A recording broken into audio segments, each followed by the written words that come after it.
I think she went up on the hood, hit the windshield. Then when he hit the brakes, flew off the car. But she is dead. Don't go!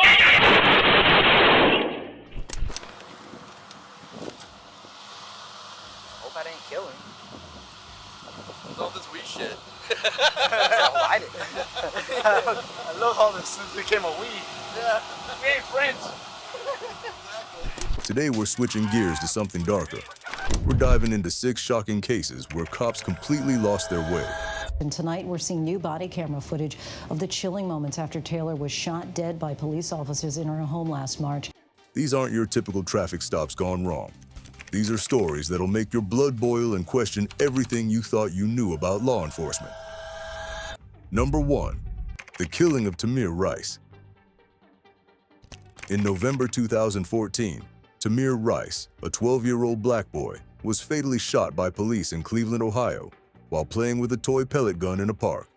A 911 caller reported seeing someone with a gun, but clearly stated that the individual was probably a juvenile and that the weapon was probably fake. This critical information was not relayed to responding officers.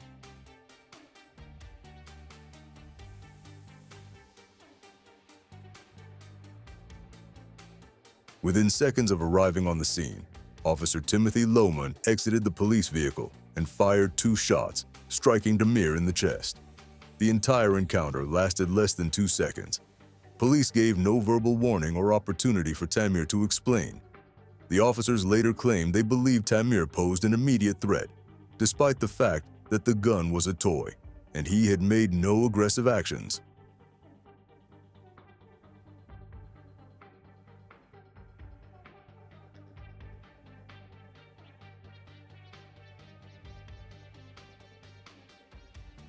What made this case even more heartbreaking was the aftermath.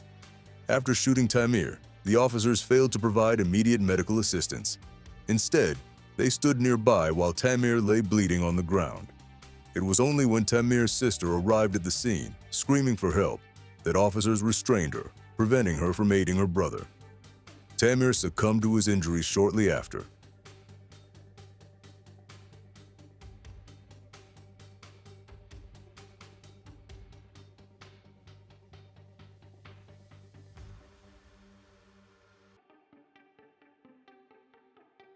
The incident sparked widespread outrage and became a flashpoint in the national conversation about police brutality and racial bias. Despite the clear evidence of excessive force, a grand jury declined to indict Officer Lohman or his partner. It was later revealed that Lohman had been deemed unfit for duty at a previous police department due to emotional instability, raising serious questions about hiring practices in law enforcement. An effort to exonerate. It's not an effort to show the public that anybody did anything wrong. This is an obvious, tragic event where a young member of our community lost their life. We've got 2 officers that were out there protecting the public that just had to, do something that nobody wants to do. Tamir Rice's death remains one of the most well-known examples of how implicit bias and systemic failures in policing can lead to avoidable tragedies.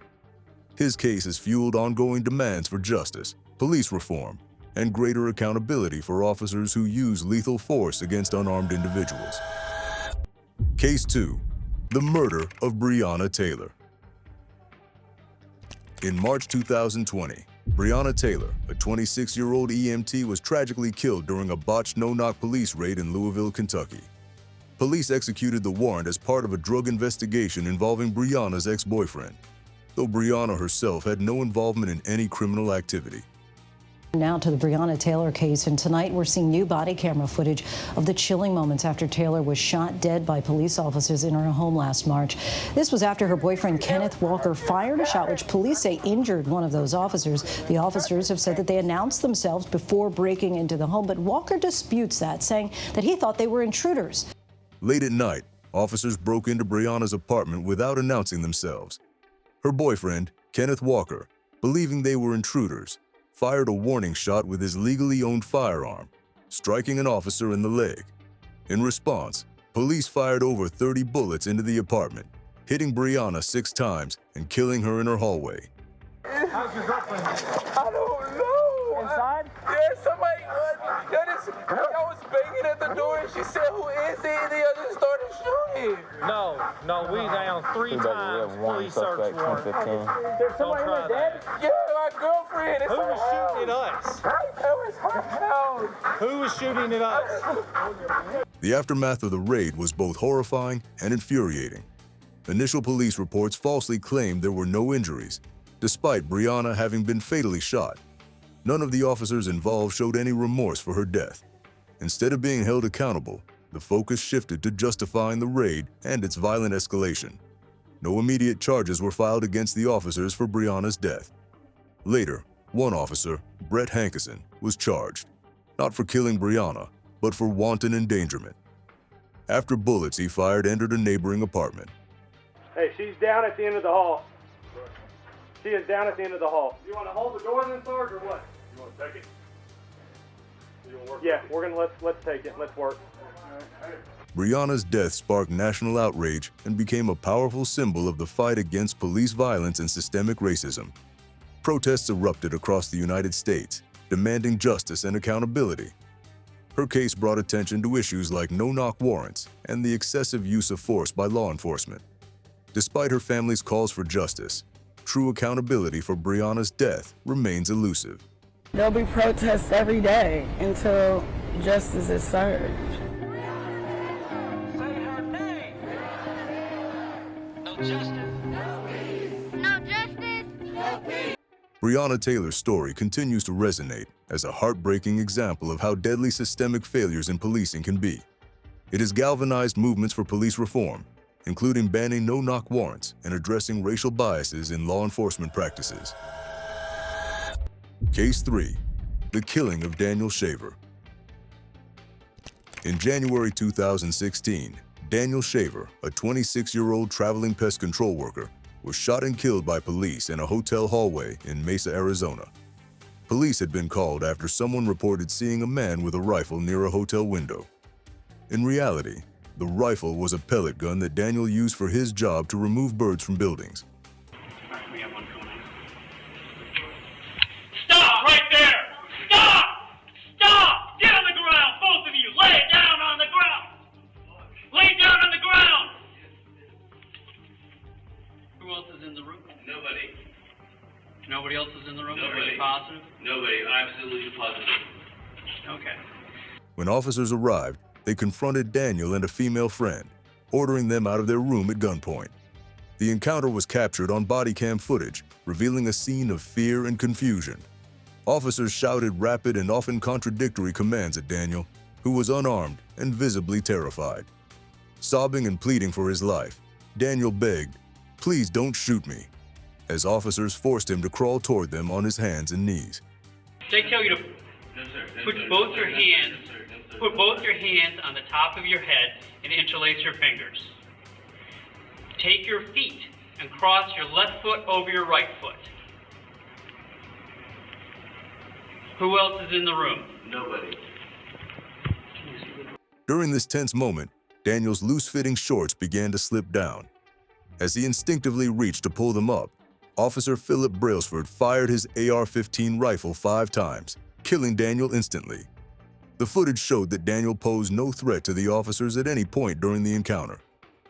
Crawl towards me! Don't go!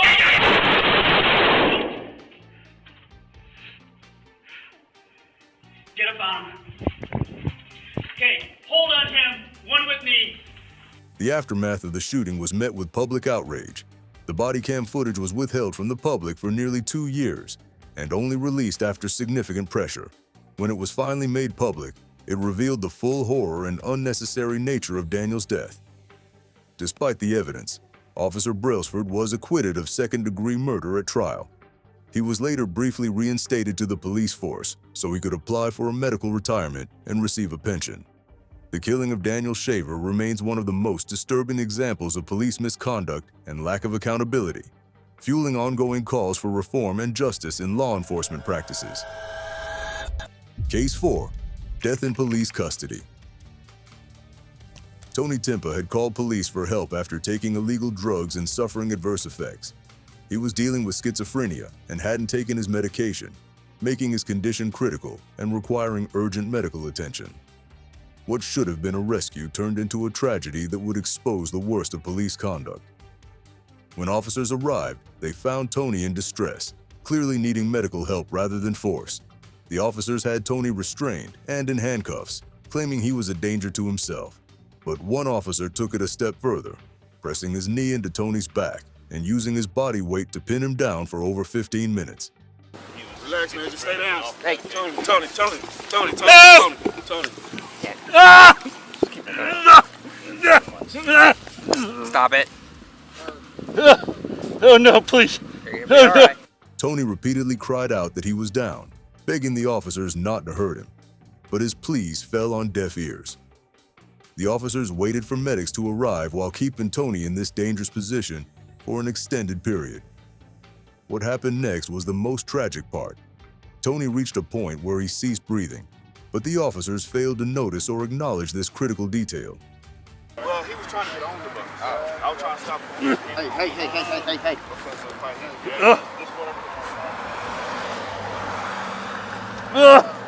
That's all we got. Help me! Tony Timpa. No! Oh. No! Help me! Don't do it! I'll get down. Instead of recognizing a medical emergency, the officers assumed Tony was either asleep or pretending to sleep. Their casual conversation revealed their shocking indifference to his condition. One officer joked about how much Tony had been squirming earlier, saying if he had been squirming that much, he'd be sleeping too.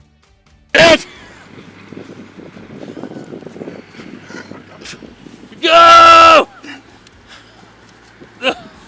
Oh God, that sucked. You're gonna be all right. Tony, relax. Tony, relax. Tony, relax. You don't need to be squirming, man. Stop. We're trying to get you help, man. Stop. All right? Okay, stop. I stop. Please leave me feet alone. The officers continued their casual banter, completely oblivious to the fact that Tony was dying beneath them. They made jokes about school and breakfast, treating the situation like a routine encounter rather than a life or death emergency. It wasn't until much later that they realized something was seriously wrong. He finally said, yacht club in Rockville. Okay, please let me go, please. Hey, Tony. Please let me help go. you out, man. Just relax. Okay, I'm in. Fuck yeah. What is it? Just another day? Okay. I want to do this. I think that's it. When they finally checked on Tony, the horrifying reality set in. He wasn't breathing. The officers who had been joking moments before suddenly panicked, realizing they might have killed him. They began administering chest compressions, but it was too late. Tony had died while in their custody, killed by the very people he had called for help. Jeez Christ. Hey, don't fall off now.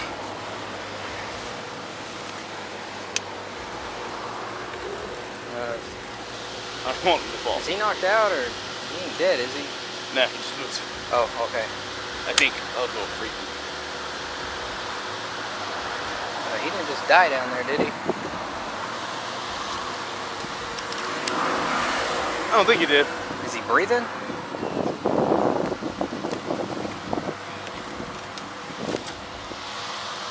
hope I didn't kill him. What's all this weed shit? I'll light it. I love how this became a weed.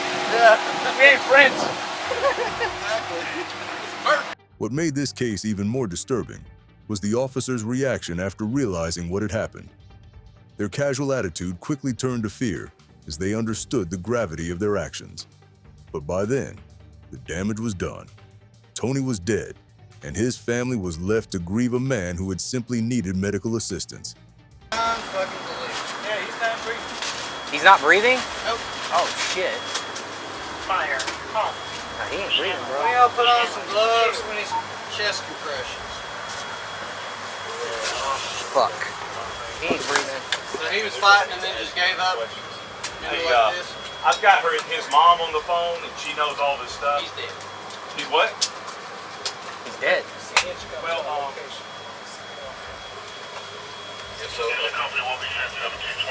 The officers involved faced no arrest or criminal charges, protected by qualified immunity laws that shield police from accountability. This case became a symbol of how the system fails those most in need of help, turning a call for assistance into a death sentence. Case 5. The death of Ronald Green. In May 2019, Ronald Green, a 49-year-old black man, died after a violent encounter with Louisiana State Police. Initially, authorities claimed that Ronald's death was the result of a car crash following a high-speed chase. This narrative was maintained for years, but Bodycam footage released in 2021 revealed a much darker and more disturbing truth behind his death. Let me see your fucking hands, motherfucker. Come here, motherfucker. I got it. Get out the car now. Do it now. Hold it. Oh, Lord. Okay. Oh, Lord Jesus. Oh, get out. Let me see your hands. Oh, Lord. Let me see your hands. The footage showed officers forcibly pulling Ronald from his vehicle after the chase ended. As Ronald apologized repeatedly and said, "I'm scared," officers began tasing him and beating him. Despite being handcuffed and fully restrained, the assault continued. The officers punched him, dragged him face down on the ground, and ignored his cries for help. Ronald was visibly injured and in distress, but the officers offered no medical assistance. He succumbed to his injuries shortly after the encounter. Get out of the fucking car house! I'm so scared. I'm just scared. Get out of the fucking car! Oh, driving me, Chris. No, sir, I'm scared. I'm scared. Get out of the car. I'm scared. Sir, get on the ground. I'm scared. Get on the ground. Get on the fucking ground, motherfucker. He's grabbing me. Okay, I'm scared. Put your fucking hand. The most chilling aspect of this case was the officers' behavior after Ronald's death. Instead of showing remorse, they laughed and joked about the injuries they had inflicted. One officer was recorded saying, "I hope this guy ain't got AIDS," while another falsely claimed that Ronald had been beating the fuck out of them. Despite the footage showing no evidence of resistance, their casual attitude toward Ronald's suffering underscored a lack of empathy and accountability within the department. when you get pictures of us, you think it's serious enough when you take pictures of us right now and the struggle, and I ain't really, besides my belt coming off. I think when you get to the hospital, if you see anything, taller before you. That was me. He was down. I think he's on something else. Good job, Chris. Hey, really, y'all did a good job. Y'all called it out. Did a good job. The Louisiana State Police came under heavy scrutiny for their role in covering up the truth about Ronald's death. The Bodycam footage was withheld from the public for 2 years, and authorities continued to insist that Ronald's death was caused by a car crash.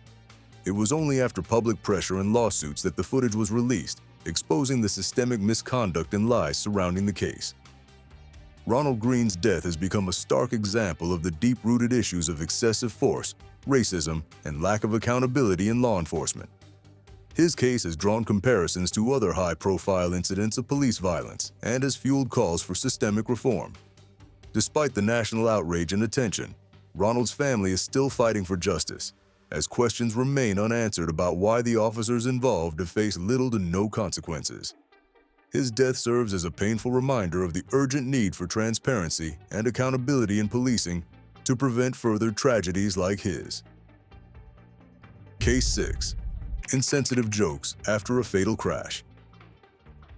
In January 2023, Seattle police officer Kevin Dave was racing to respond to a suspected overdose when he struck and killed a pedestrian. The crash itself was tragic enough. Dave was driving 74 miles per hour in a 25 miles per hour zone when he hit the young woman, throwing her over 40 meters from the impact. But what happened next shocked the public even more. Transfer to the overdose, 70861. The person of an overdose is calling it in himself. His name is Alex. He's refused to give the rest of the name. He want to stay on the phone with them until he arrives. The victim was a 26-year-old woman who was simply walking home when the speeding police cruiser ended her life. The impact was so severe that she was killed instantly, her body thrown an incredible distance from where she was struck. This should have been a moment for reflection, for somber recognition of a life lost.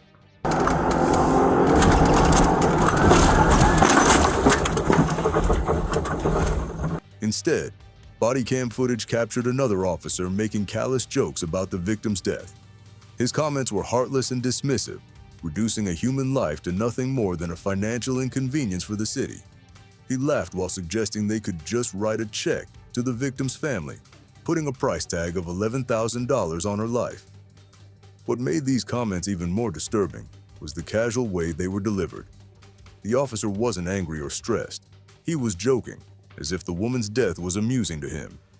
He commented on how quickly bodies lose color after death, treating the scene like entertainment rather than a tragedy. That witness could be different because I don't think she was thrown 40 feet either.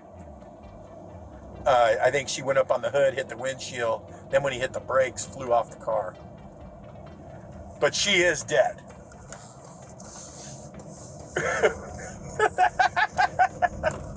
The officer later claimed his remarks were sarcastic and directed at city lawyers rather than the victim herself. But this explanation fell flat with the public, who saw the footage as evidence of a disturbing culture within the police department. How could someone joke about a young person's death, regardless of who the comments were supposedly aimed at? The victim's family was left to grieve while dealing with the additional trauma of knowing how callously their loved one's death was treated. They had lost a daughter, sister, and friend, only to discover that her life was treated as a joke by those who were supposed to serve and protect. No, it's a regular person. Yeah.